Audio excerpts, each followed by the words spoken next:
Get ready. You're about to experience the life science effect.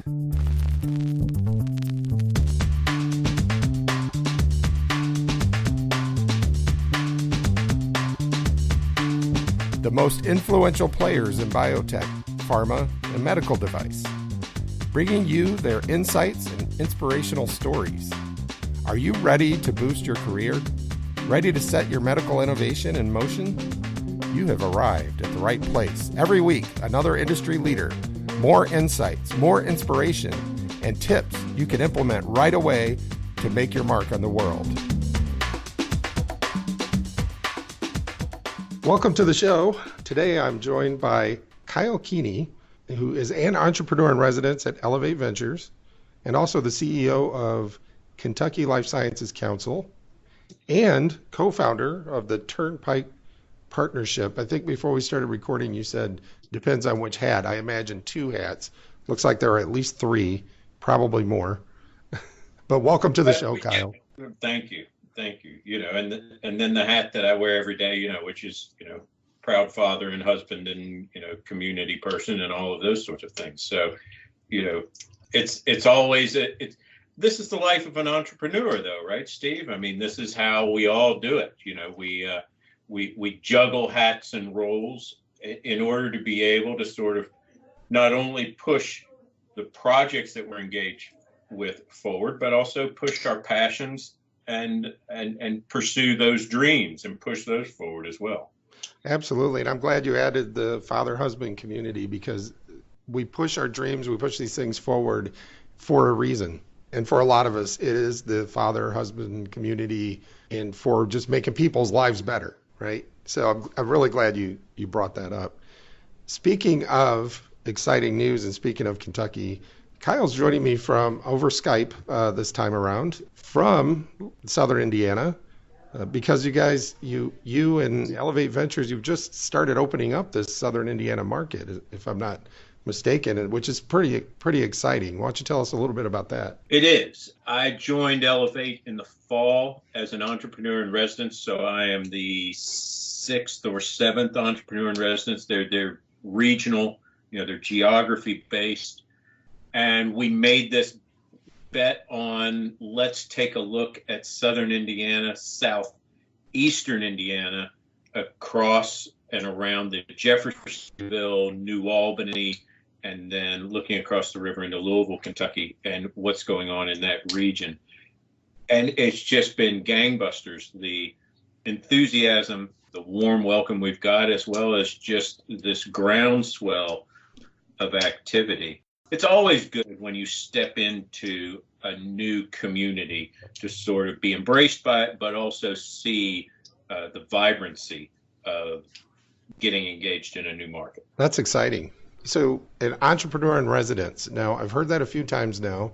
I'm trying to learn the startup community, and I know a lot of our listeners are as well. I think I know what an entrepreneur is. I think I know what in residence means. Could you just explain quickly what is an entrepreneur in residence, especially in the context of a venture firm?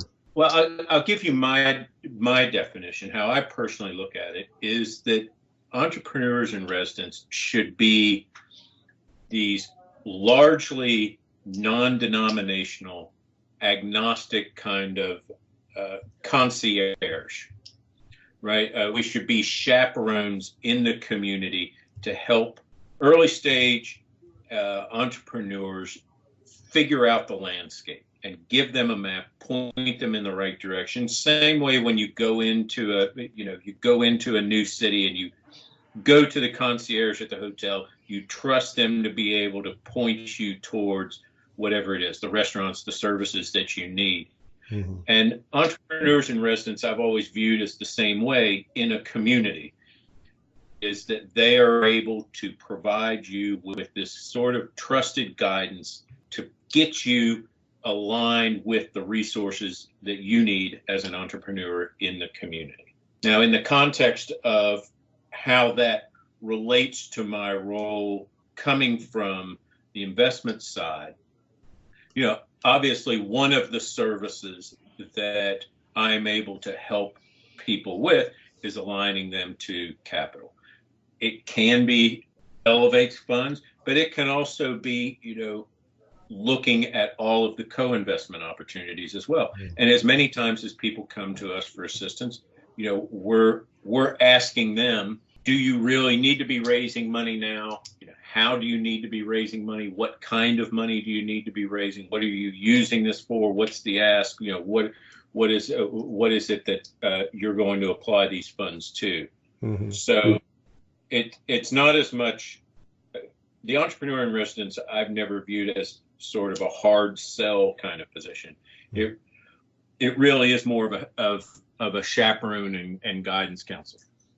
Okay, so for mainly, I would imagine for the companies in the Elevate portfolio, or maybe people considering being in the Elevate portfolio, they would sit down and have a conversation with you about the direction they're going and what they think they need, and you would kind of help them refine what they need and where they might get that from. Absolutely, and we're always, you're trying as an entrepreneur in residence, once again, to be a good community citizen.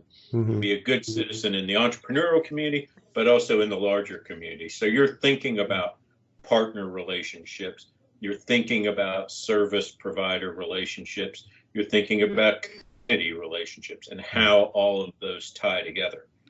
I know when I started with Elevate, and part of the appeal of joining them was when I sat down with Chris Lamuth, the CEO of Elevate.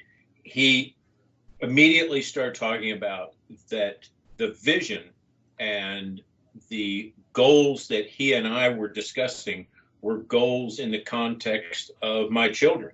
They were goals that were generational goals, that we were thinking about how it is. We were thinking about metrics of 6 months or a year or even a couple years.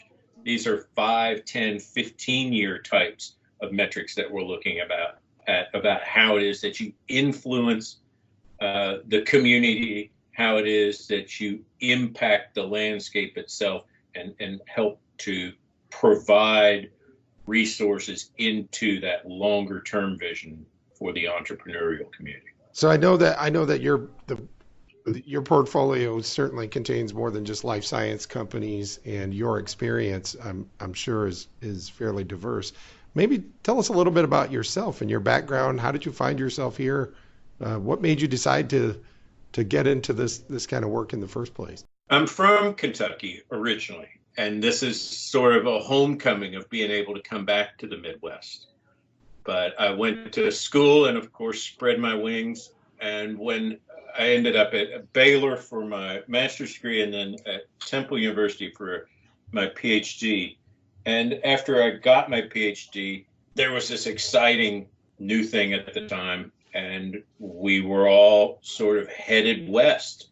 And so I had the opportunity to be in Silicon Valley for .com 1, see just the excitement. And, as that started to wind up, I realized that one of the pieces that I had never put together in a PhD program was the money side of how the business worked. And so after .com 1, I went to Wall Street. I worked in New York up until 2008, 2009. And after that, then moved offices up to Boston, Cambridge, Massachusetts. And so this is now a homecoming to be able to come back to Southern Indiana, to Kentucky, and be able to share not only the experiences I've had, but this broader global network and this access to networks and partner networks, as well as finance networks that I've built over this 25-year career now in the industry. It's a huge opportunity, a huge need.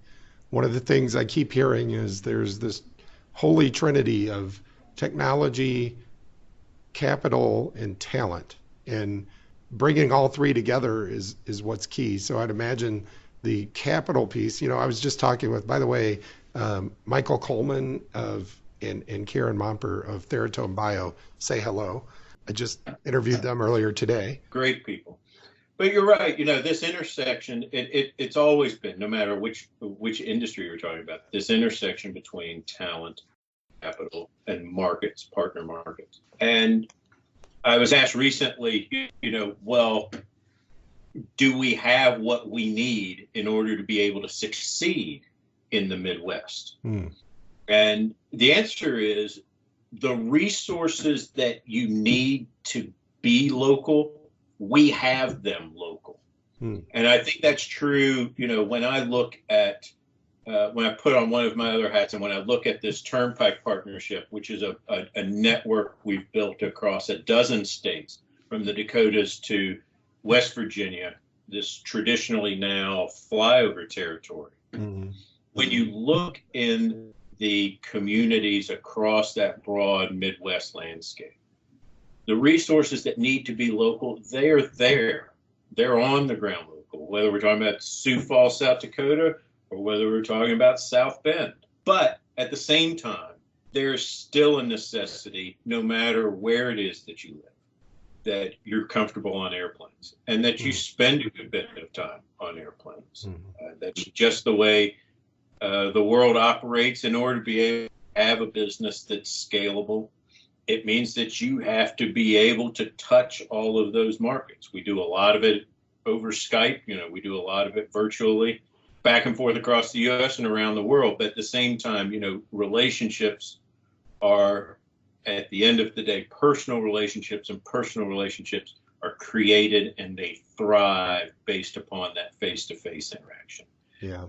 So we have to do that in real time. We have to do that holding hands, being in those meetings, being in one situations, and being face-to-face with those people. So when you say, you said something very interesting, the local resources required to be local are there.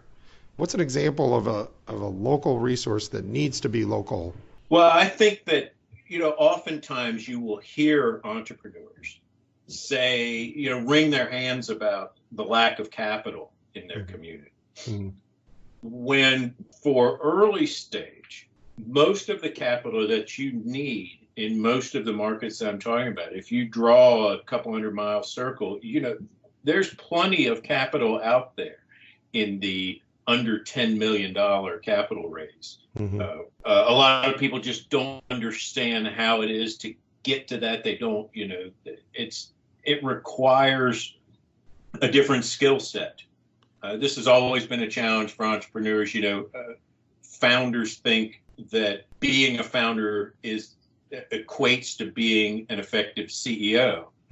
Sometimes that's true, but oftentimes, founder just means you get a T-shirt that just says, I came up with a neat idea. Sometimes it requires a very different skill set and a different network in order to be able to tap into the financial resources that you need. A lot of those financial resources are local-ish enough for us to get to in the Midwest.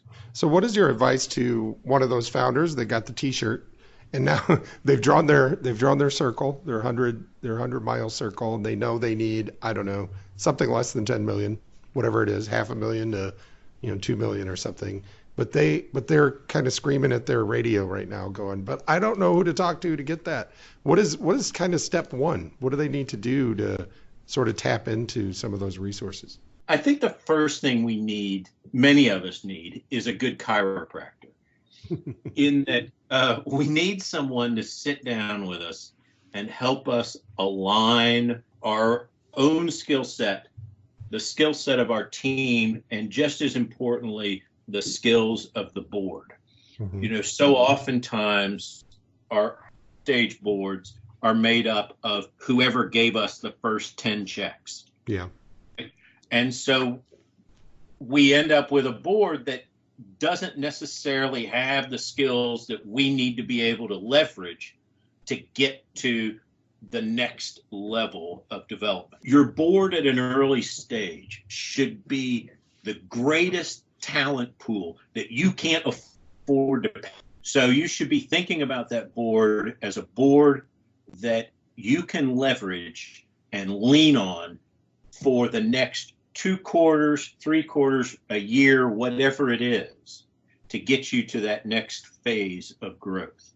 And in there should be people that can get you to the next level of funding, can get you to the next level of talent, can get you to the next level of partnering relationships. And this really is a challenge to us in the smaller markets, because it means that it points to a dilemma that we have in that angel investment community that sometimes wants to bear hug their early investments as opposed to giving them wings and pointing them up as opposed to trying to anchor them down.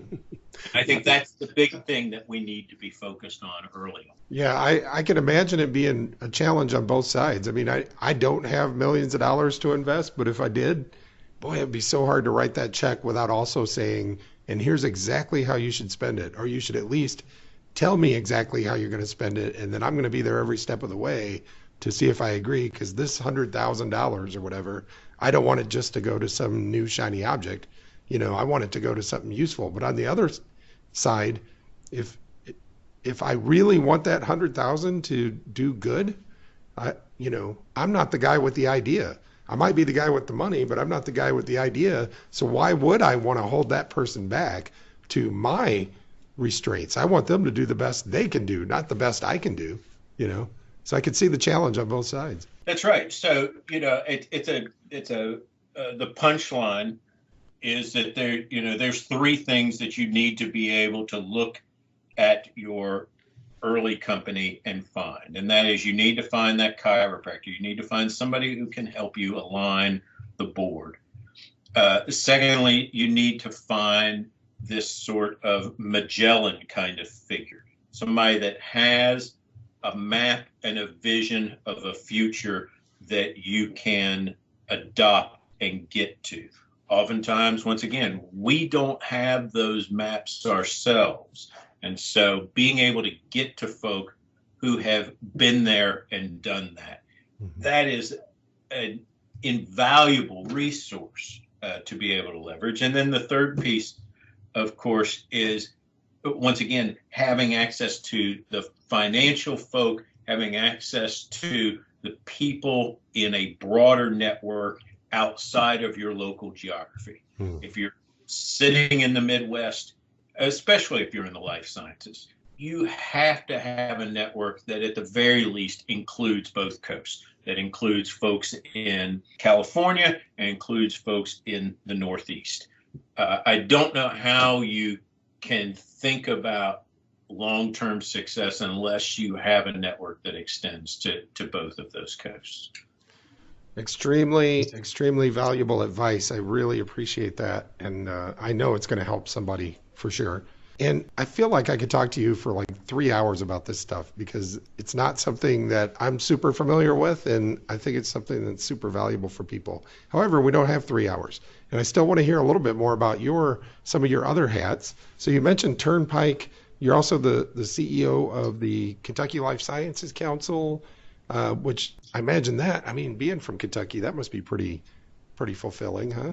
It's gotten to be. I mean, at first it wasn't. At first it was just an awful headache. But it was. I ended up, I was in another one of the of being in residence. I had come back from New York in 2008, 2009.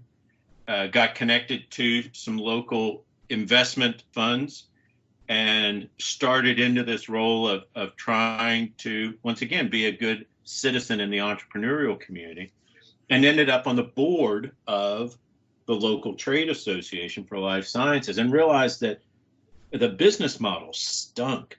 That we were still thinking of trade associations like my grandfather thought about trade associations. Yeah. And so the value proposition for them and the business model for them was just didn't align to the contemporary marketplace. So we sunsetted the existing organization. We spent many a night sitting at the bar working on cocktail napkins, trying to figure out what was a business model that made sense in this evolving market that we're in now. And we quickly realized that the challenges of trying to do this in Kentucky were the same challenges that we were seeing in Indiana, were the same challenges that we were seeing in the Dakotas, as well as the same challenges that we were seeing with our friends in the smaller markets. And some of the folks you talked to on this show before, Scott Johnstone from the Scottish Life Science Association, was a good friend of ours. And, you know, Scotland, the challenges of being an entrepreneur in the life sciences in Scotland are very similar to the challenges that we face in the Midwest. You're close, but you're just not there to those big markets. And so we started then thinking about, well, what does a business model look like that provides substantive support to entrepreneurs on the ground in these underserved markets? And we realized that a critical piece of that meant everybody needed to be on airplane. Now, this seemed logical to us, but it was, and still is, somewhat of a challenge. But it was a big challenge early on because we started getting called into the state capitals of the states we were operating in. And the local economic development folk and the politicians in the state capital would put us in the hot seat and say, you know, you mean to tell us you're identifying the sharpest talent we have in our local communities and you're giving them plane tickets to Boston and San Diego? Are you out of your stall? You know, can't you hear the sucking sound that's already here of talent leaving the local communities? And so we had to address this bigger generational mindset about what does meaningful economic development look like in the 21st century? What does economic development look like in flyover territory in the industries that we were in? And I then am my own case study in this, which is, you know, I'm back in Kentucky now. I'm back in Kentucky because I love the Midwest. This is where I want to raise my family. This is where I want my little girls to grow up. And what you learn is that we do a great job of being able to start things in the Midwest, but we have to be able to scale them and grow them on a global scale. And if the local communities embrace that mindset of giving folks wings as opposed to planting their feet on the ground, the change in the mindset about what counts as economic development switches, which is that we're thinking long ball now, which is the greatest long-term ambassador you can have for your local community in flyover territory is that entrepreneur who you gave wings to when they were young, because they come back to roost when they get old. When you get to my age and you want to have kids and you want to raise a family, I don't want to do that in Boston. I wouldn't mind doing it in San Diego if you paid me enough money, but you know, I don't want the winter in the Northeast. Right. I like the cost of living and the quality of life of Indiana and Kentucky. It's funny, I was just talking with Bob Coy, the CEO of 16 Tech, about Indianapolis. And I just had, when you were talking about that, I had never thought of it in the way that you just mentioned, but there were a whole string of mayors in Indianapolis that starting sometime in the late 70s, early 80s, really started doing some long-term plays. And I'm sure they got no end of grief at the time from people just saying, what's in it for us today? But what ended up happening in Indianapolis over the course of 10, 15 years is it totally transformed from the biggest one-horse town I'd ever seen to an urban center and a place where young people want to come and raise their families, exactly like you just said. And I was one of them. We could have lived in Indianapolis. My wife grew up in Indianapolis. We lived in Lafayette. We decided to move to Chicago instead of Indianapolis in the mid-90s because there was just nothing here for us. By the time we had our first child, it had totally transformed. So we moved here, but it was because people played long ball and they said, we're not playing for, getting reelected next term. We're playing for people who don't want to live here now, coming back here 15 years from now. And I had never thought of it the way you just said, which is Don't hold people back and say, no, we'll give you money, but you have to stay here and spend it. Say, no, you go live wherever you want. And you're always going to remember that and bring it back and pay it forward back when it's time to come and raise your family. I absolutely love that. You nailed it, which is that's why Indianapolis is such a success story. When you go rewind the clock and look 10, 20 years ago, and you look now at what are the communities in the Midwest and South that have really skyrocketed and become centers of excellence in their own right. It's those cities that thought about that long ball, that thought about growth in a different way.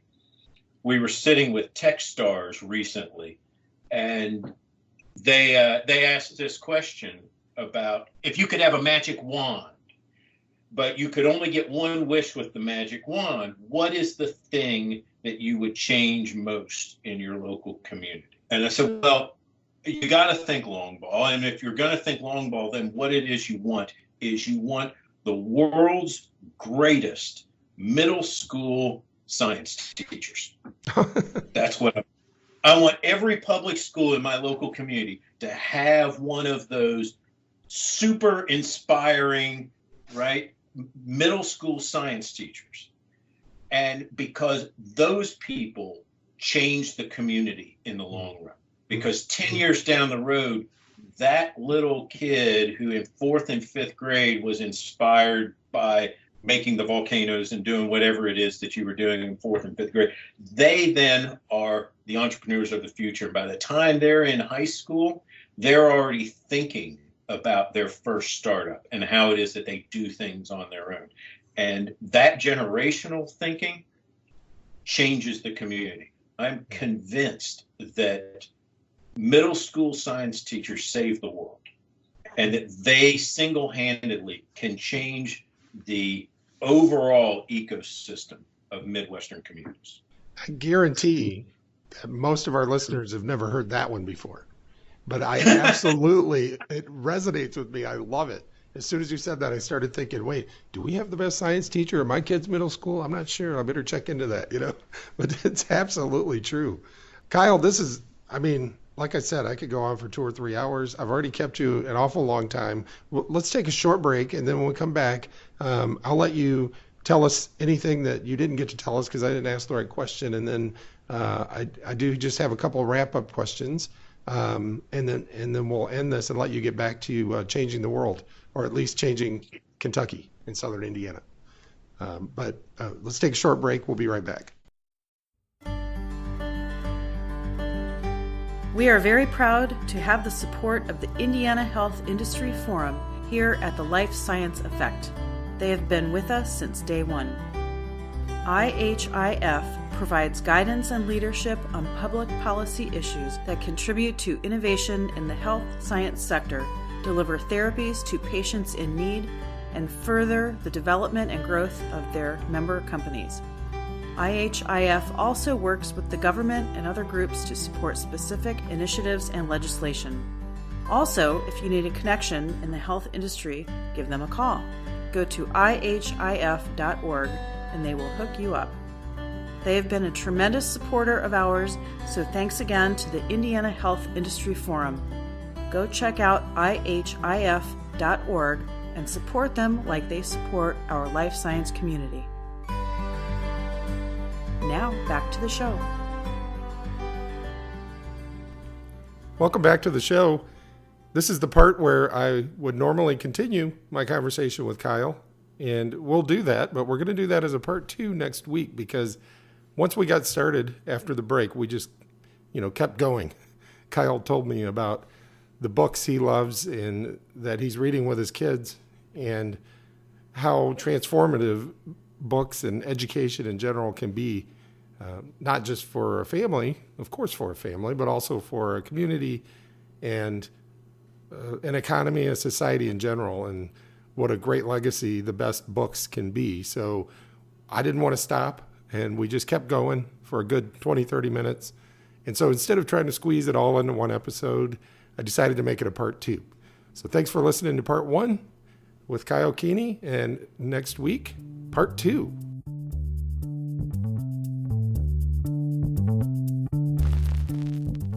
You have just experienced the life science effect. If you liked it, be sure and leave us a review on Apple Podcasts. And more importantly, tell your colleagues, tell your boss, tell your friends. It'll make you look smart, and maybe it'll even get you a raise. Thanks again to our presenting sponsor, BPM Associates. Set your medical innovations in motion. BPM helps life science companies design, manage, and execute their most complex projects. What effect will you cause? Thanks to today's guest and to all of our guests. Who else should I be talking to? Send me an email at steven.vincent@bpm-associates.com. That's all for now. Thanks for listening, and go make something amazing happen.